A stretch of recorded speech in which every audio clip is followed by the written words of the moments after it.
ನಮಸ್ಕಾರ ನ್ಯೂಸ್ 18 ಡಿಜಿಟಲ್ಗೆ ಸ್ವಾಗತ. ನಾನು ಚೈತ್ರ ಹರೀಶ್. ಮನೆಯಲ್ಲೇ ಇದ್ದು ಇಡೀ ಸಂಸಾರವನ್ನ ನಿಭಾಯಿಸುವ ಮಕ್ಕಳನ್ನ ಬೆಳೆಸುವ ಗೃಹಿಣಿಯರ ಶ್ರಮಕ್ಕೆ ಭಾರತದ ಸುಪ್ರೀಂ ಕೋರ್ಟ್ ಈಗ ಅತಿ ದೊಡ್ಡ ಗೌರವ ನೀಡಿದೆ.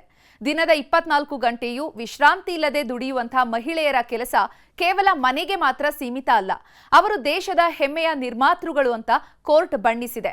ಇಷ್ಟು ದಿನ ಆರ್ಥಿಕ ಲೆಕ್ಕಾಚಾರಗಳಲ್ಲಿ ಕಾಣಿಸದಂತಹ ಗೃಹಿಣಿಯರ ಈ ಉಚಿತ ಸೇವೆಗೆ ಈಗ ಸುಪ್ರೀಂ ಕೋರ್ಟ್ ಬೆಲೆ ನಿಗದಿಪಡಿಸಿದ್ದು, ಅಪಘಾತದಂತಹ ಪ್ರಕರಣಗಳಲ್ಲಿ ಪರಿಹಾರವನ್ನು ನೀಡಲು ಹೊಸ ದಾರಿಯನ್ನೇ ತೋರಿಸಿಕೊಟ್ಟಿದೆ. ಈ ಮಹತ್ವದ ತೀರ್ಪಿನ ಸಂಪೂರ್ಣ ಮಾಹಿತಿಯನ್ನ ಇವತ್ತಿನ ಡಿಜಿಟಲ್ ಕಂಟೆಂಟ್ನಲ್ಲಿ ನೋಡ್ತಾ ಹೋಗೋಣ. ನೀವಿನ್ನು ನ್ಯೂಸ್ 18 ಸಬ್ಸ್ಕ್ರೈಬ್ ಮಾಡಿಲ್ಲ ಅಂದ್ರೆ ಲೈಕ್ ಮಾಡಿ, ಶೇರ್ ಮಾಡಿ, ಸಬ್ಸ್ಕ್ರೈಬ್ ಮಾಡಿ. ಭಾರತದ ಸುಪ್ರೀಂ ಕೋರ್ಟ್ ಗೃಹಿಣಿಯರನ್ನ ಕೇವಲ ಮನೆ ಕೆಲಸದವರು ಅಂತ ಕರೆಯುವ ಬದಲಾಗಿ ದೇಶವನ್ನ ಕಟ್ಟುವವರು ಅಂದ್ರೆ ನೇಷನ್ ಬಿಲ್ಡರ್ಸ್ ಅಂತ ಕರಿಬೇಕು ಅಂತ ಐತಿಹಾಸಿಕ ಆದೇಶವನ್ನ ನೀಡಿದೆ. ಅಷ್ಟೇ ಅಲ್ಲದೆ ರಸ್ತೆ ಅಪಘಾತದಲ್ಲಿ ಗೃಹಿಣಿಯರು ಮೃತಪಟ್ಟರೆ ಅವರ ಕುಟುಂಬಕ್ಕೆ ನೀಡಲಾಗುವಂತಹ ವಿಮಾ ಪರಿಹಾರವನ್ನ ಲೆಕ್ಕ ಹಾಕುವಾಗ ಅವರ ಕೌಟುಂಬಿಕ ಸೇವೆಯ ಕನಿಷ್ಠ ಮೌಲ್ಯವನ್ನ ತಿಂಗಳಿಗೆ ಬರೋಬ್ಬರಿ 30,000 ರೂಪಾಯಿ ಅಂತ ನಿಗದಿಪಡಿಸಿದೆ. ಜಸ್ಟಿಸ್ ಸಂಜಯ್ ಕರೋಲ್ ಮತ್ತು ಜಸ್ಟಿಸ್ ಎನ್ ಕೋಟೇಶ್ವರ್ ಸಿಂಗ್ ಅವರಿದ್ದಂತಹ ಪೀಠ ಈ ಮಹತ್ವದ ತೀರ್ಪನ್ನು ನೀಡಿದೆ.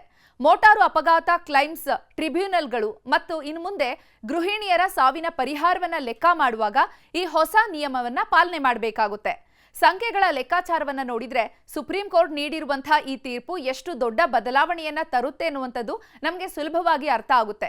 ಇಷ್ಟು ದಿನಗಳ ಕಾಲ ಸಾಂಪ್ರದಾಯಿಕ ಆರ್ಥಿಕ ಲೆಕ್ಕಾಚಾರಗಳಲ್ಲಿ ಮಹಿಳೆಯರು ಮನೆಯಲ್ಲಿ ಮಾಡುವಂತಹ ಕೆಲಸಕ್ಕೆ ಯಾವುದೇ ಹಣಕಾಸಿನ ಮೌಲ್ಯ ಇರಲಿಲ್ಲ. ಆದರೆ ಈಗ ಕೋರ್ಟ್ ತಿಂಗಳಿಗೆ 30,000 ರೂಪಾಯಿನ ಕನಿಷ್ಠ ಮೌಲ್ಯ ಅಂತ ನಿಗದಿಪಡಿಸಿರೋದ್ರಿಂದ ಅಪಘಾತದಲ್ಲಿ ಗೃಹಿಣಿಯರನ್ನ ಕಳೆದುಕೊಂಡಂತಹ ಕುಟುಂಬಗಳಿಗೆ ಸಿಗ್ತಾ ಇದ್ದಂತಹ ಪರಿಹಾರದ ಮೊತ್ತ ಭಾರಿ ಪ್ರಮಾಣದಲ್ಲಿ ಹೆಚ್ಚಾಗಲಿದೆ. ಇದು ಕೇವಲ ಹಣದ ವಿಷಯ ಮಾತ್ರ ಅಲ್ಲ, ದೇಶದ ಆರ್ಥಿಕತೆ ಮತ್ತು ಸಮಾಜದ ಬೆಳವಣಿಗೆಗೆ ಮಹಿಳೆಯರು ನೀಡುವಂತಹ ಕೊಡುಗೆಯನ್ನ ಅಧಿಕೃತವಾಗಿ ಒಪ್ಪಿಕೊಂಡಂತಾಗಿದೆ. ಮನೆಯಲ್ಲಿ ಮಹಿಳೆ ಮಾಡುವಂತಹ ಕೆಲಸ ಕೇವಲ ಅಡುಗೆ ಮಾಡುವಂಥದ್ದು ಅಥವಾ ಕಸ ಗುಡಿಸುವುದಕ್ಕೆ ಮಾತ್ರ ಸೀಮಿತ ಆಗಿರೋದಿಲ್ಲ ಅಂತ ಕೋರ್ಟ್ ಸ್ಪಷ್ಟಪಡಿಸಿದೆ. ಕಾರ್ನೆಗಿ ಮೆಲನ್ ವಿಶ್ವವಿದ್ಯಾಲಯದ ಸಂಶೋಧಕರ ವರದಿಗಳು ಸೇರಿದಂತೆ ವಿವಿಧ ಅಧ್ಯಯನಗಳನ್ನು ಗಮನಿಸಿದ್ರೆ ಗೃಹಿಣಿಯರು ಮಕ್ಕಳನ್ನ ಸಾಕುವಂಥದ್ದು, ಅವರಿಗೆ ಸಂಸ್ಕಾರವನ್ನ ನೀಡುವಂಥದ್ದು, ಇಡೀ ಕುಟುಂಬದ ಆರೋಗ್ಯವನ್ನ ಕಾಪಾಡುವುದು ಮತ್ತು ಮುಂದಿನ ತಲೆಮಾರನ್ನ ಸಿದ್ಧಪಡಿಸುವಲ್ಲಿ ಪ್ರಮುಖ ಪಾತ್ರವನ್ನ ವಹಿಸ್ತಾರೆ. ಈ ತೀರ್ಪಿನಲ್ಲಿ ಕೋರ್ಟ್ ಮತ್ತೊಂದು ಪ್ರಮುಖ ಅಂಶವನ್ನ ಹೇಳಿದೆ. ಮದುವೆ ಅಂದ್ರೆ ಮನೆ ಕೆಲಸ ಮಾಡೋದಕ್ಕೆ ಒಬ್ಬ ಕೆಲಸದವಳನ್ನ ತರುವುದು ಮಾತ್ರ ಅಲ್ಲ, ಅದು ನಿಜವಾದ ಮದುವೆ ಅನ್ನುವಂಥ ಅರ್ಥ ಅಲ್ಲ. ಸಂಸಾರದ ಜವಾಬ್ದಾರಿ ಎನ್ನುವಂಥದ್ದು ಗಂಡ ಹೆಂಡತಿ ಇಬ್ಬರ ಮೇಲೂ ಕೂಡ ಸಮಾನವಾಗಿ ಇರುತ್ತದೆ ಅಂತ ನ್ಯಾಯಾಧೀಶರು ಅಭಿಪ್ರಾಯವನ್ನ ಪಟ್ಟಿದ್ದಾರೆ. ಇತ್ತೀಚಿನ ದಿನಗಳಲ್ಲಿ ಮಹಿಳೆಯರ ಆಸೆ ಆಕಾಂಕ್ಷೆಗಳನ್ನ ಮದುವೆಯ ಹೆಸರಿನಲ್ಲಿ ಹತ್ತಿಕ್ಕಲಾಗ್ತಾ ಇದೆ ಎನ್ನುವಂಥ ಗಂಭೀರ ಚರ್ಚೆಯ ನಡುವೆ ಕೋರ್ಟ್ ಈ ತೀರ್ಪನ್ನ ನೀಡಿದೆ. ಮದುವೆ ಆದ ತಕ್ಷಣ ಮಹಿಳೆಯ ಅಸ್ತಿತ್ವ ಮುಗಿದು ಹೋಗೋದಿಲ್ಲ.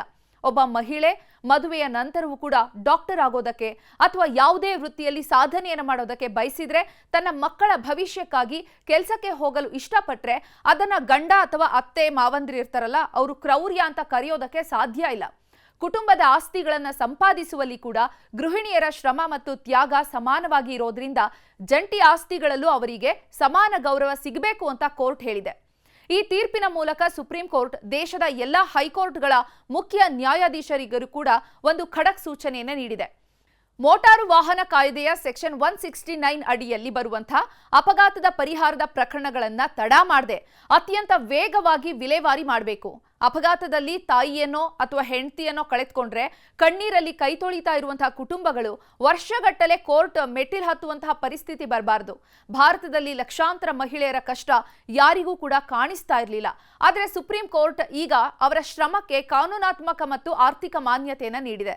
ಒಟ್ಟಾರೆ ಸುಪ್ರೀಂ ಕೋರ್ಟ್ ನೀಡಿರುವಂತಹ ಈ ತೀರ್ಪು ಕೇವಲ ಕಾನೂನು ಲೋಕಕ್ಕೆ ಮಾತ್ರ ಅಲ್ಲ, ಇಡೀ ದೇಶಕ್ಕೆ ಹೆಮ್ಮೆಯ ವಿಷಯವಾಗಿದೆ.